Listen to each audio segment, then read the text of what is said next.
Goeiemiddag en hartlik welkom by my nuwe podcast. My naam is Niels Mooijer en dit is vir my so groot voorreg om tyd in en om die woord saam met julle te kan spandeer.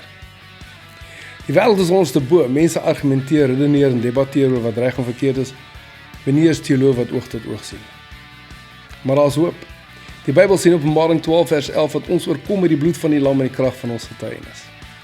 Die krag van die getuienis lê presies daarin dat niemand dit by jou kan wegvat nie. As jy ervaring met die Here gehad het, is dit joune. Dit kan nie weggeredeneer word, weggedebatteer word of weggeargumenteer word nie. Dit stig jou, dit stig die liggaam van Christus en dit gee vir God die eer wat hom toekom. So met dit gesê wil ons graag hierdie platform gebruik om getuienisse uit te kry. Ons gaan met die tyd kenners op hulle gebied kry, 'n bietjie dieper in die woord te kom krap saam met ons. Ons gaan aanbidding inbring en dan vir julle 'n bietjie meer moontlik maak om in te skakel en saam te gesels. So kyk uit vir my eerste podcast wat moontlik binne so 'n week en 'n half vrygestel gaan word.